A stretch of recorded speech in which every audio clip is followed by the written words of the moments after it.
A desperate whisper through a burner phone shattered the dead silence of a multi-million-dollar boardroom. "Can you please come get me?" Dominic Russo froze. Underneath the static, pure terror vibrated in his secretary's voice. The ruthless Chicago kingpin didn't hesitate. He tore the city apart to find her. Penelope Hayes was a ghost in a world of glittering, razor-sharp diamonds.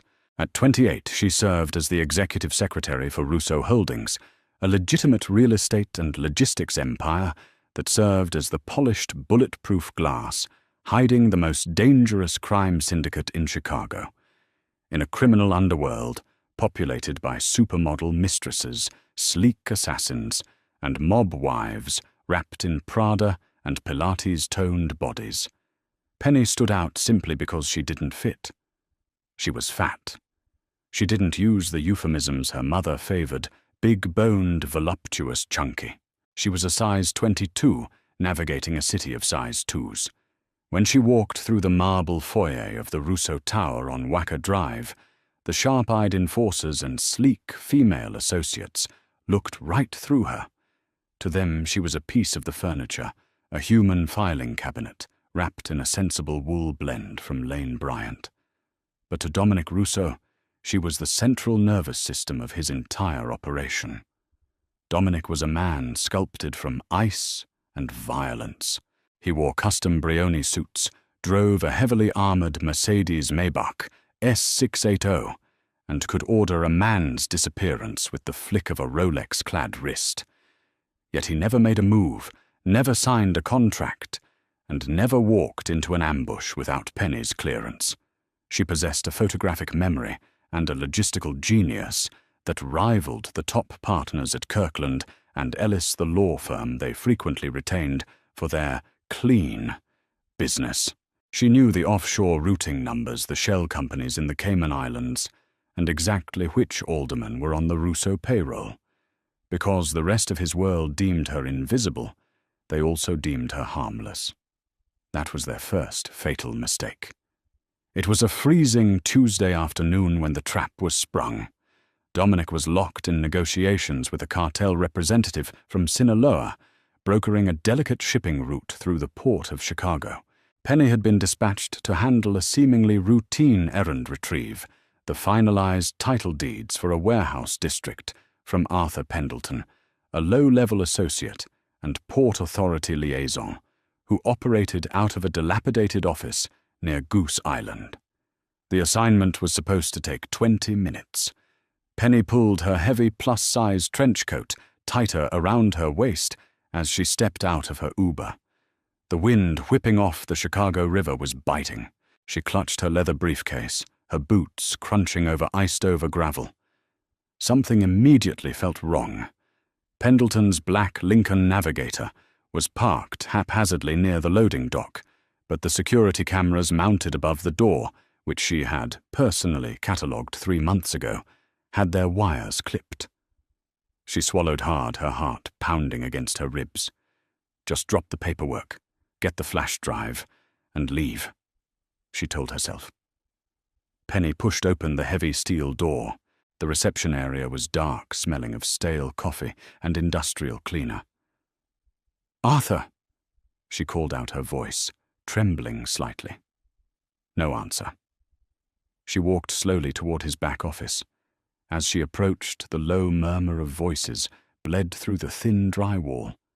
She recognized Pendleton's nervous, reedy pitch, but the second voice sent a paralyzing chill down her spine. It was a heavy, gravelly baritone with a distinct South Side accent. Tommy the Crowbar Giamatti.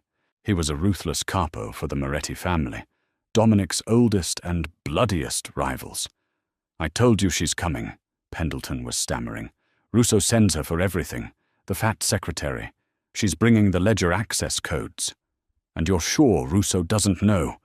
Tommy growled, the sound of a heavy metal object tapping against a desk, echoing through the wall. "He thinks it's a routine deed transfer. Look, once you have her, Russo is blind. She knows the accounts. You just got to lean on her. But you promised I get my cut, Tommy. 10 million wired to the Swiss account. Penny clapped a hand over her mouth to stifle a gasp. A setup. Pendleton was flipping, and they were going to use her as the bargaining chip, or worse, torture her for the syndicate's financial architecture. Panic surged, heavy and suffocating. She backed away from the door, but her boot caught the edge of a frayed floor mat. She stumbled, her hip slamming into a metal filing cabinet with a deafening clang. The voices in the office stopped instantly. "Who's out there?" Tommy barked. The heavy thud of footsteps rushed toward the door. Penny didn't think. She moved. For all her insecurities about her size, adrenaline fueled her limbs with desperate speed. She sprinted down a narrow adjacent hallway, ducking into a janitorial supply closet, just as the office door burst open.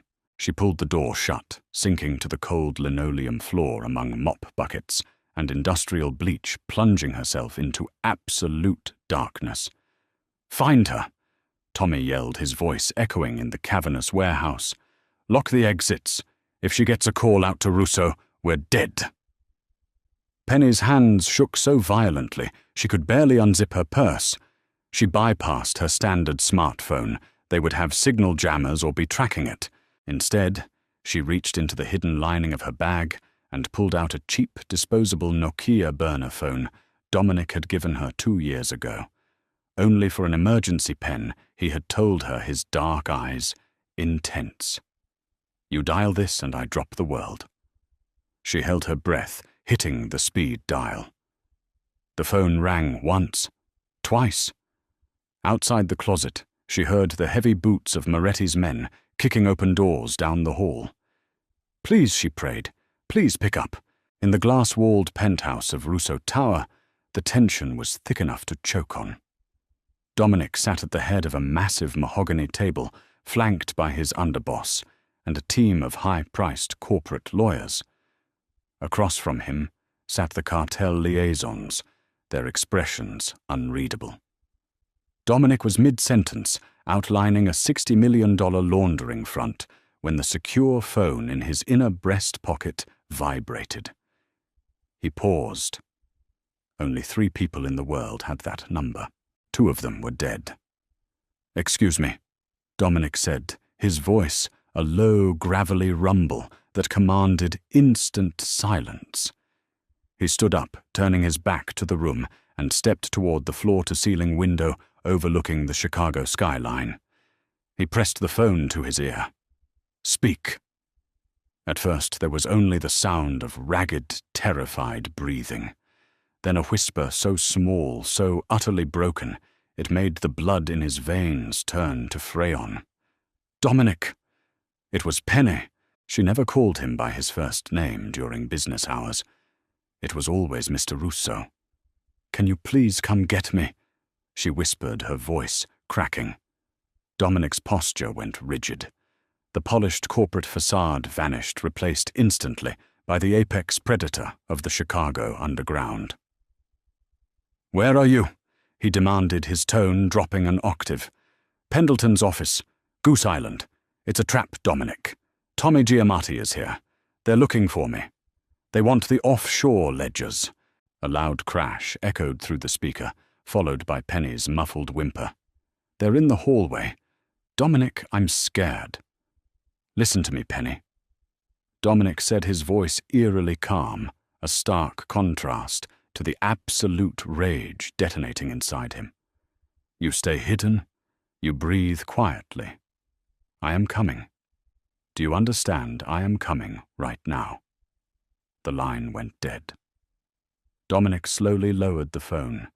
He turned back to the boardroom. The cartel liaisons and the lawyers looked at him expectantly. "Meeting's over," Dominic stated flatly. "Mr. Russo, we are on the verge of closing," a Kirkland and Ellis partner began. Dominic didn't even look at the lawyer. He locked eyes with his enforcer, Leo Rossi, who was leaning against the doorframe. "Leo, get the tactical team." Pendleton flipped to Moretti. "They have Penny pinned at the Goose Island warehouse." Leo's eyes widened. The men in the room shifted, a ripple of shock going through them. Everyone knew you didn't touch Russo's money, but you definitely didn't touch Russo's girl, even if they all privately scoffed at the quiet, overweight secretary. "We taking the ghost cars, boss?" Leo asked, already pulling his Glock from his shoulder holster. "No," Dominic snarled, walking toward the private elevator. "We take the armored convoy. Broad daylight. I want Moretti to see us coming." 15 minutes later, a fleet of jet-black, heavily armored SUVs tore through the streets of downtown Chicago. They ran red lights down Lower Wacker Drive, scattering civilian traffic like bowling pins. In the back of the lead Maybach, Dominic methodically loaded a specialized Sig Sauer MCX assault rifle. His jaw was clenched so tight, a muscle ticked furiously in his cheek. He thought of Penny. He thought of her soft smiles, the way she blushed when he praised her work, the way she tried to hide her body in oversized sweaters because society had convinced her she wasn't beautiful. Dominic knew better. He saw the fire in her, the absolute brilliance, the loyalty that money couldn't buy. If Giamatti had laid a single finger on her, Dominic was going to burn the entire Moretti lineage to ash. The convoy skidded to a halt outside Pendleton's warehouse. Before the vehicles had even fully stopped, Dominic kicked the door open. "Sweep the perimeter. Kill anyone who isn't Penny." Dominic roared over the sound of idling engines. Leo and 6 heavily armed syndicate soldiers breached the loading dock doors. Gunfire erupted almost instantly. The staccato crack, crack, crack of automatic weapons echoed over the river. Dominic walked straight into the chaos, an angel of death in a $5,000 suit. 2 of Moretti's thugs rounded the corner, raising their weapons. Dominic didn't flinch. He fired twice, dropping them both with ruthless precision. He stepped over their bodies, his eyes scanning the grim, blood-splattered hallway. "Penny!" he shouted, his voice shaking the walls.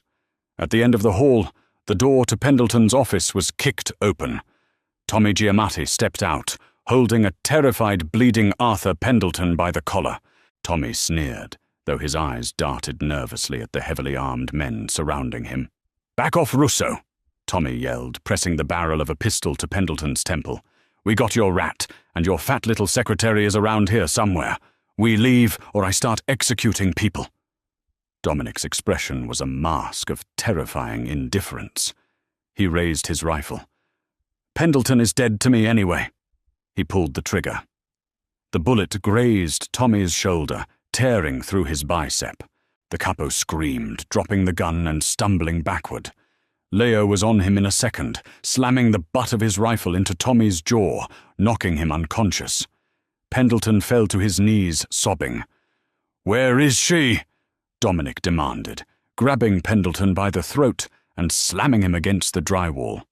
"Where is Penny?" "I don't know." Pendleton choked out spit, flying from his lips. "She hid. We couldn't find her." Dominic threw the traitor to the ground, stepping past him. "Penny!" "It's Dominic, it's safe." For an agonizing 10 seconds, there was silence, save for the groans of the wounded. Then a faint click. Down the hall, the door to a janitorial closet slowly pushed open. Penny stepped out. She was pale, shaking like a leaf, her heavy coat smeared with dust and floor wax. Tears streaked through her makeup, leaving dark tracks down her plump cheeks. She looked at the bodies, the blood, and then her eyes locked onto Dominic. Dominic dropped his rifle. It clattered loudly against the concrete. He closed the distance between them in 3 massive strides. "Dominic!" She sobbed, her knees finally giving out. He caught her before she hit the floor. He wrapped his arms around her wide, soft waist, pulling her flush against his chest, burying his face in her hair. He didn't care about the blood on his suit or the fact that half his crew was watching. He held her with a fierce, possessive desperation that shocked even himself. "I've got you," he whispered fiercely into her ear, one hand cradling the back of her head. "I've got you, Pen. You're safe. Nobody is ever going to touch you again." She clung to his lapels, crying into his chest. I thought they were going to kill me. They are dead. All of them. He promised, his voice cold as the Chicago winter, but his touch incredibly gentle. He pulled back slightly, his thumbs wiping the tears from her cheeks. He looked at her intently, checking for injuries. "Did they hurt you?" "No." She sniffled, trying to pull away her old insecurities, flaring up under the heavy stares of Dominic's men. "I'm sorry. I'm a mess. I'm too heavy. You don't have to hold me." "Stop." Dominic growled softly, tightening his grip on her waist, refusing to let her step back. "Don't you ever say that. You are perfect. You are alive." He helped her stand, keeping one protective arm locked around her waist. Leo stepped forward, looking down at Pendleton, who was cowering on the floor. "Boss," Leo said quietly. Giamatti's men were tearing the office apart. Pendleton said they wanted the ledger codes. If Moretti gets those, he can drain our offshore accounts by midnight. Dominic's jaw tightened. He looked at Pendleton, who was shaking his head frantically. "I didn't give them to him, I swear," Pendleton cried. "I had the master flash drive in my desk, but when Tommy and I went to get it to finalize the transfer, it was gone. I swear, Russo, it just vanished." Dominic frowned, looking back at Penny. Penny sniffled again, reaching up to wipe her nose. A tiny, nervous smirk touched the corner of her lips. She reached into the deep inner lining of her plus-size trench coat. She unzipped a secret custom-sewn pocket, nestled right under her bust. A place a terrified, scrambling thug would never think to pat down on a curvy woman. She pulled out a small silver thumb drive. "They couldn't find it," Penny whispered, her voice steadying as the brilliance that made her indispensable returned to her eyes. "Because while they were busy looking for a fat, stupid secretary to bully, I picked the lock on his desk, took the drive, and swapped it with one full of corrupted ransomware. If Moretti plugs that in, it'll fry his entire network." Dominic stared at the drive, then at the woman in his arms. The silence in the hallway was profound. Even Leo let out a low whistle of sheer respect. A slow, dark, magnificent smile spread across Dominic Russo's face. He looked at Pendleton, who looked like he was about to pass out from terror, and then back down at Penny. "Like I said," Dominic murmured, leaning down so only she could hear. "Perfect." The convoy didn't return to the glittering heights of Russo Tower. Instead, Dominic directed his armored vehicles north to his private estate in Lake Forest, a sprawling, heavily fortified stone mansion situated on 10 acres of private coastline, surrounded by iron gates and armed patrols. Dominic didn't let Penny walk from the SUV. He carried her. Despite her protests that she was too heavy, that he was going to hurt his back, Dominic hoisted her into his arms with terrifying ease, his jaw set in a grim, immovable line. He carried her past his stunned household staff, straight up the sweeping mahogany staircase, and into his private master suite. He gently deposited her on the edge of a massive king-sized bed. "Stay," Dominic commanded softly. He disappeared into his enormous walk-in closet and returned a moment later with a stack of folded clothes, a pair of soft charcoal grey sweatpants, and a heavy cashmere sweater. "My housekeeper is drawing a hot bath. You are going to soak until you stop shivering. Then you put these on. Throw that ruined coat in the garbage." Penny looked down at her hands. They were still trembling. The adrenaline was finally wearing off, leaving behind a cold, hollow terror. "Dominic, my apartment, my cat." Leo already dispatched a team. "Your cat, your clothes, and your computer are being packed up as we speak. You aren't going back to that apartment, Penny. You live here now." Her head snapped up, her hazel eyes wide. I can't just move in with my boss. People will talk. The board of directors. To hell with the board! Dominic roared, the sudden explosion of volume making her flinch. He instantly closed his eyes, taking a deep, ragged breath to cage the beast thrashing inside his chest. When he opened them, the anger was replaced by a raw, burning intensity. He knelt on the plush carpet in front of her, uncaring that he was ruining a $5,000 suit. His large hands gripped her soft, thick thighs, grounding her. "Penny," he said, his voice dropping to a gravelly whisper. "Pendleton knew your route. He knew exactly what time you were arriving. He knew you carried the ledger access codes in your head. A low-level port rat doesn't get that kind of clearance. Someone on my executive floor sold you out." The air in the room seemed to freeze. Penny's logistical mind, usually so precise, stuttered. "A mole inside Russo Holdings." "Yes," Dominic said, "which means you are no longer invisible. You are the biggest target in Chicago, because you are the key to my entire empire. But more importantly," he paused, his dark eyes tracing the soft curve of her jaw, the fullness of her lips, "you are the key to me, and I protect what is mine." 30 minutes later, Penny emerged from the marble bathroom. The hot water had washed away the grime of the warehouse, but not the anxiety. She was swallowed by Dominic's heavy cashmere sweater, the hem falling midway down her thick thighs. She felt incredibly vulnerable, stripped of her corporate armor. Dominic was standing by the fireplace, staring into the flames with a glass of amber bourbon in his hand. He turned as she entered. The look in his eyes made her breath hitch. It wasn't the clinical, appreciative look of a boss. It was the hungry, possessive stare of a starving man. "I look ridiculous," Penny whispered, crossing her arms defensively over her stomach. "I stretch your clothes out. I'm sorry." Dominic set his glass down so hard the crystal cracked. In 2 strides he was across the room. He didn't stop until his chest was brushing against hers. He reached out gently but firmly, prying her arms away from her waist. "Stop apologizing for taking up space," he murmured, his hands sliding around her back, pulling her plush, curved body flush against his hard, muscular frame. "For 5 years I've watched you shrink yourself.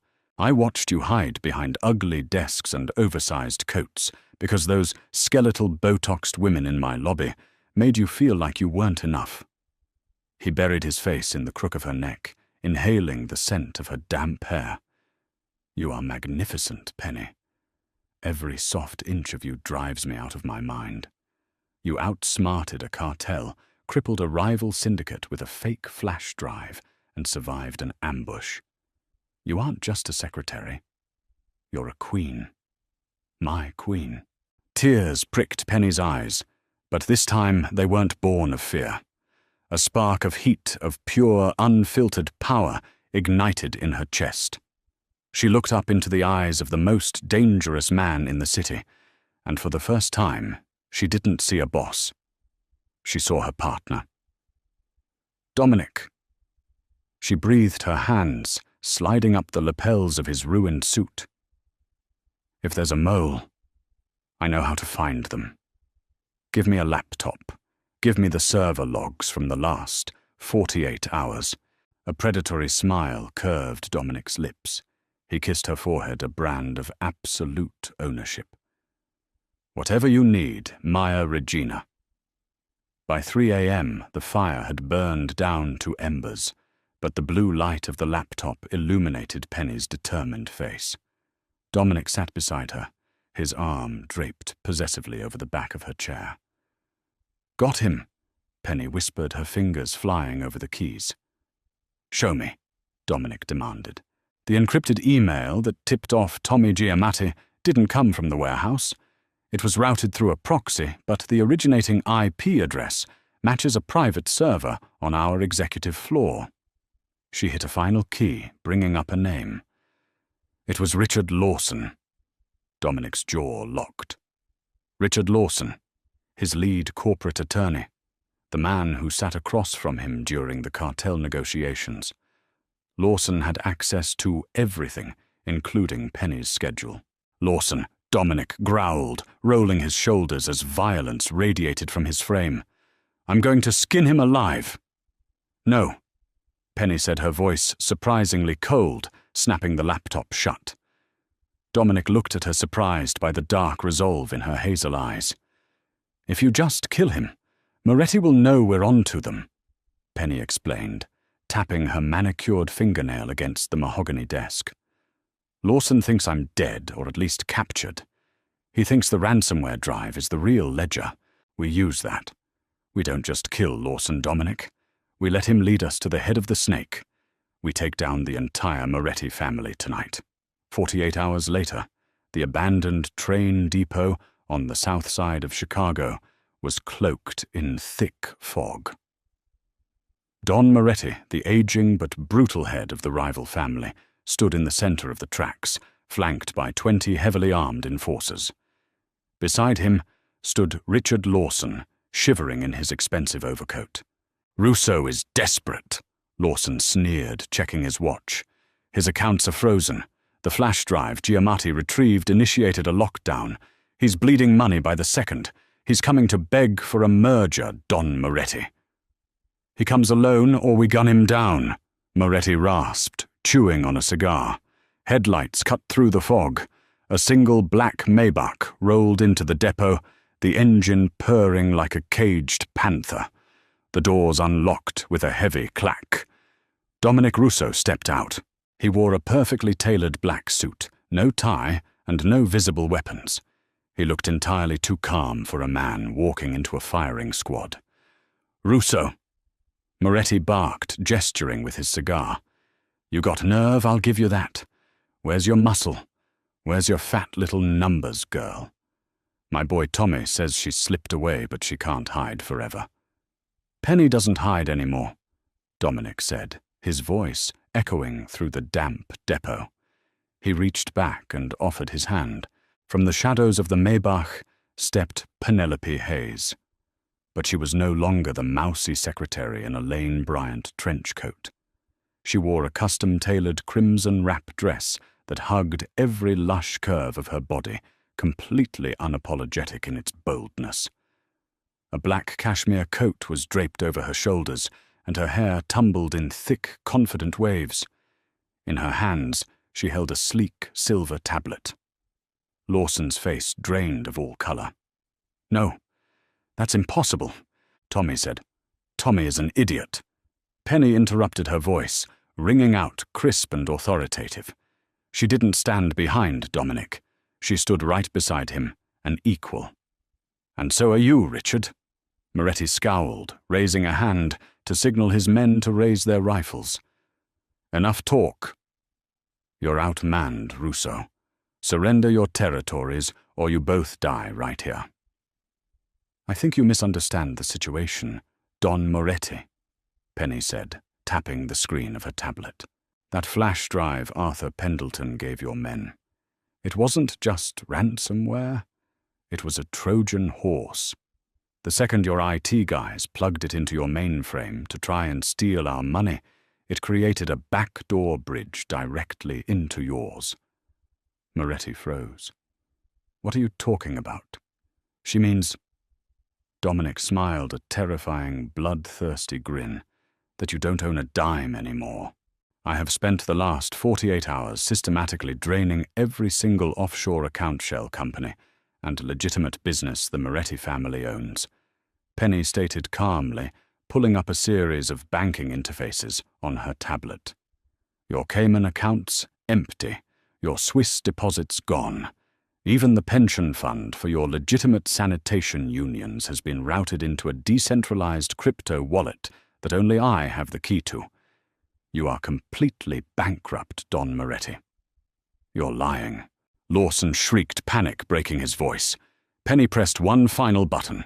Every cell phone in the pockets of Moretti's 20 enforcers began to buzz simultaneously. The men pulled out their phones, staring at the screen. Automated banking alerts. 0 balances. Panic rippled through the ranks of the rival mafia. A boss with no money couldn't pay his soldiers. "She took it all," one of the thugs whispered, stepping away from Moretti.